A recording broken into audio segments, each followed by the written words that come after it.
To go ahead and get started here with our locating resources presentation. The first thing that, the only real change in your draft, hopefully you're going to get your 5-paragraph essay refined based on my feedback and your peers' feedback, and then when I see you again next time, the biggest change is you're going to have incorporated 5 research sources. So then the question becomes, what is a valid resource and what's not? So the biggest thing that I would say first is that even when I went through the program at Cornerstone, I spent time in the actual library, Miller Library, finding things. Those days are gone.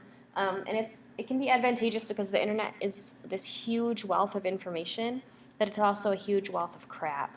So you have to be kind of able to decide what is what. In general, when we talk about what is a good source and what is not a good source, you may not use Wikipedia in a scholarly article. You may use it to inform your understanding. And usually I tell people, if you inform your understanding through Wikipedia, if you notice there's hyperlinks to footnotes, which leads to an actual article, follow that footnote to the actual article and then cite that article. And I can show you an example of that momentarily so we understand how to use Wikipedia. You may not use a blog, a website, in general, a website without an author. There are some exceptions. For example, if you're looking at data on the USDOE website, right, and there's no author, well, it's a government website, so it's okay that there's not an author, it's still credible. But in general, you want to stay away from authors without a website. Those are red flags. And then you want to look at the end of a website. And just kind of keep in mind that domains like .com, .org, and .net can be purchased by private individuals. And so you can use those, but you just want to think about it extra critically and take it kind of with a grain of salt. So for some of us, actual research articles will be relevant, and I'll show you in a second how to find some of those. But for some of us, we are going to kind of operate with things that are online, but we're going to want to make sure that they're as credible as possible, and that they are, for example, for some of our spiritual things, we're not going to, try to find like a blog, so write some pastor's spiritual blog. That's not a scholarly resource. But if the United Methodist Churches has a website with resources on it for your article, that would be considered credible. So really kind of being able to weed out what is a scholarly resource and what is not. So the first place you're going to go for scholarly research is going to be Miller Library. And maybe my link will work here. So it's just library.cornerstone.edu. And then you can find things from here. So let's just say I want to find out what we got about prayer here. So this is going to bring up, everything from a scholarly resource about prayer. And anything that would come up here, you may use in your paper. Okay, anything that comes up here is considered a scholarly resource. So you could use kind of any of these things. And then over here on the left, you can see you can refine your search. And we'll talk more about search refining in a minute. But let's say that you only wanted a journal article. So you can go down here and click. And now you have articles. See this right here? This is an article on prayer that has actually, been in an actual scholarly journal, right? This is empirical evidence about the power of prayer. So you can see how we talked earlier about how God's word and science aren't mutually exclusive. This kind of shows how to do that. You are going to want to make sure that you're logged in though. So I'm logged in because I'm using campus Wi-Fi. But if you're at home, where it's gray right here, it will say log in for more search results. Log in using your Cornerstone ID because that's how you get the free versions of all of these. Otherwise, it will ask you to pay. So Miller Library is the first resource there for that. All right. So secondarily, we'll practice using some of these operators in just a minute. So when we search for things, oftentimes we get way more than is helpful, and then other times we get way less than is helpful. And search engines are coded to respond to certain phrases in certain ways. So it's called Boolean operators. We don't have to remember that at all. They are really simple words like and, or, not, and not, that when used in a search, computer programs are designed to recognize them to filter your results. So when we search for things, we can save time and effort by eliminating things that we don't really need. Also important to remember is that if you put anything in quotation marks, it will search that exact phrase word for word. So if you have a phrase that you really want and you want all parts of it, if you put it in quotation marks, it will search it exactly the way that it is. So if your search is returning too many results. Try to come up with two terms that are related and use the word and. So if your paper is on the power of prayer and you specifically want to know about like, is there any scientific research that shows that prayer impacts healing? And where you're searching, you'll put prayer and healing. And it will only return articles to you that deal with both prayer and healing, and prayer within the context of healing. So that can help narrow your search.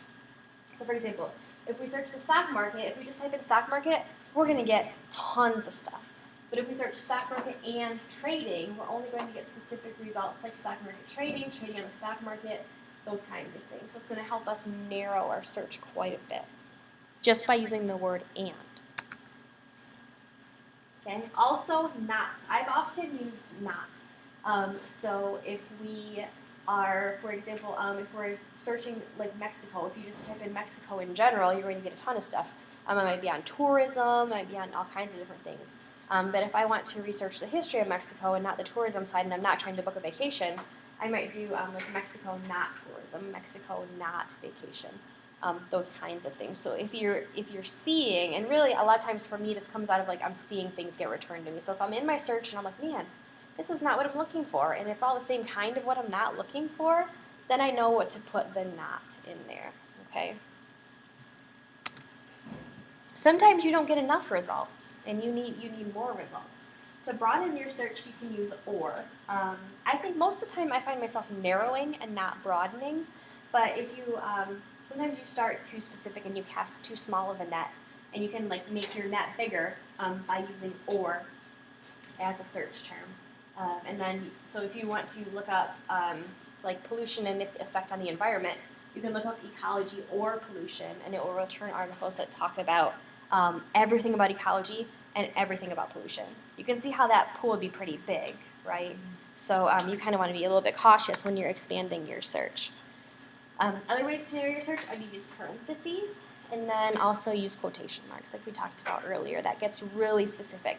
I think that's about the narrowest form, because if you use quotation marks, it will literally only search those exact words. So you kind of want to be careful with how you use that. And then, so before we talk about incorporating our sources, I want to show you a couple of other places that I go to for scholarly resources. The first one is Google Scholar. So Google has a whole wealth of crap on it, but it also has a scholarly research base, and that is at scholar.google.com. You can see it comes up, I've looked at it a few times. So if you go to scholar.google.com, now it is only going to bring up scholarly resources. It sorts out all the crap for you, basically. So then now, if I want to search prayer here, there's all different things, but I just want prayer in general, right? I want to see what the scholarly research says on prayer. And not a lot. So I have nothing that actually, right? So let me try, I want to search for the effectiveness of prayer. There we go. Intercessory prayer for the alleviation of ill health. Right? We can see it's a nice recent resource. It's 2000. If you click on it, it'll take you there where you can get it. But what I like to do is I'll click on the article, and a lot of times this doesn't know that I have a Cornerstone ID and I can view it for free. So what I'll do is, see, view current version. Is it actually letting me see it? So it's going to let me see the abstract, but it's not going to let me see the whole thing. So it says get access. So instead of doing that, I will just copy and paste the title here into Miller Library, and it'll bring up the article for free for me through Cornerstone. So this is a good way to find it outside of Miller Library. But then if it asks you to pay for anything, I'll never pay for anything. Just go find it through Miller Library. Miller Library has almost every article I've ever tried to find in any discipline. So go back and find it through Miller Library. And the thing that I like also about Google Scholar is that if you're logged in, so you can see up here I'm logged in. You can see my name up there. If I'm logged in, I can save articles. So let's say that I really like this article. If I'm logged in, I can save this, and then it's in my articles that I can, if you go back where you first started, you can click where all of your articles are saved. And this is a really important, it's in my library.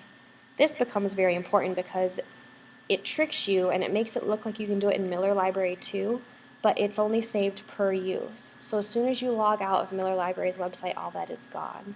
Whereas you can see here, I have things, I mean, this is when I taught this class a year ago, this is an article that I saved to my Google Scholar. All of these are still here, so it doesn't matter if I log out or sign out or anything else. All of these resources are still saved here, whereas in the past I've had students be really frustrated because they didn't know that Miller Library wouldn't save everything that they needed it to save. So Google Scholar can be a really good kind of repository for that. So Miller Library, Google Scholar, and then you remember you can use the internet at large. You really just want to read with a critical eye. You know, is this a scholarly thing that I can use in my paper, or is it bias? Is it opinion? You know, is it just grounded in those kinds of ways? So that's kind of what I would look for with that.